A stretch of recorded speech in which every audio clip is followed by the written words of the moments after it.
Chapter 1: Before You Get Married. Real life story about getting married. When I was a freshman in college, I was sitting with my friend one night, and she and I were talking about boys.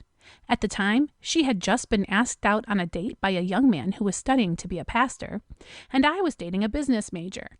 She and I were both pastors' daughters, and were discussing, adamantly, the fact that we didn't know who we were going to marry, and at that point, we didn't really care who he were going to marry, but we just knew that there was no way we wanted to marry someone who was going to be a pastor.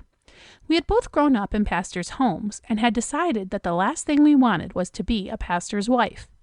Well, fast forward almost 20 years later, and she and I are both happily married to pastors. I tell this as a funny story of how God knows so much more than we do, and how God can change someone's heart. The reality of what happened with both of us is that God transformed our minds and called both of us into the roles that we are in now. But before each of us got married, we seriously thought about the implications of marrying a pastor. Unfortunately, I have another friend who did not consider the implications. She knew that she didn't want to marry a pastor, but she fell in love with a man who was planning on going into the ministry, and she decided that it was something she could deal with later. Well, they got married, and eventually he accepted a position as a full-time pastor. Not long after he started work, things started getting very tense for them. She resented the time that he spent working and the church, and she didn't want to have any part of his ministry.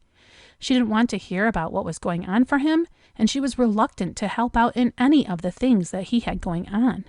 As she grew more and more bitter about the ministry, he responded by becoming more immersed in his work.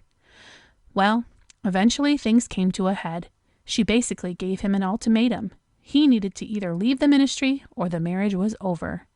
He chose to leave the ministry and focus on their marriage, and they are slowly healing.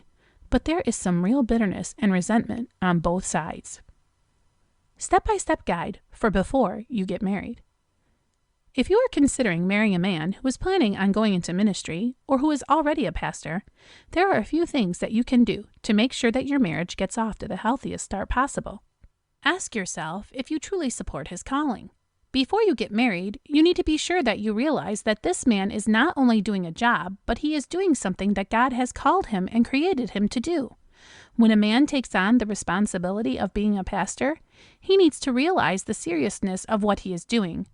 He is going to be responsible for the spiritual well-being of the people who are brought into his life, and you, as a pastor's wife, will need to support him and encourage him.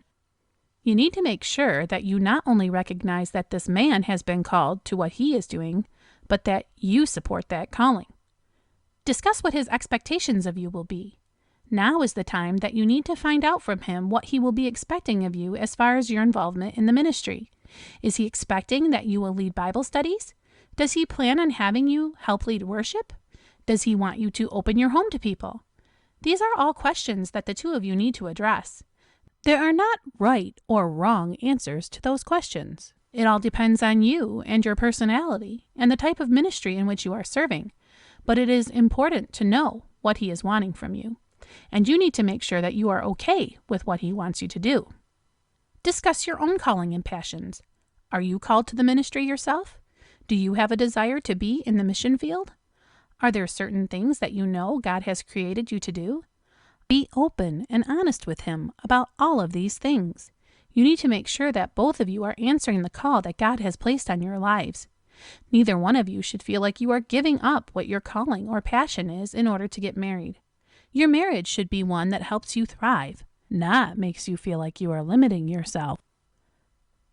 What to do. Talk about anything and everything. Now is the time to be fully honest, and don't just tell each other what you think the other wants to hear. Trust that God knows more than you. If you fully believe that God has placed you in each other's lives to be joined as man and wife, then you can trust that he is going to make your callings and passions compatible. Seek wise counsel. Reach out to other couples who are in ministry and ask them for advice. What not to do. Do not become overwhelmed with emotion. Yes, love is powerful. And yes, it is easy to get swept up in feeling. But you need to be able to rationally discuss things and make wise decisions that are based on more than just emotions. Don't think that you will talk him out of his calling. For example, if he knows that he has been called to the mission field and you are determined that you will not live anywhere but your hometown, don't think that you will be able to change his mind. Make wise and prayerful decisions, but do not determine that you are going to try and change his mind about what God has called him to do. Do not close your mind and heart. If I had closed my heart and not allowed God to work on me and change my stance on marrying a pastor, I would have missed out on so much. I was young and immature when I made my proclamation that I would never marry a pastor. I am so thankful that God got a hold of my heart.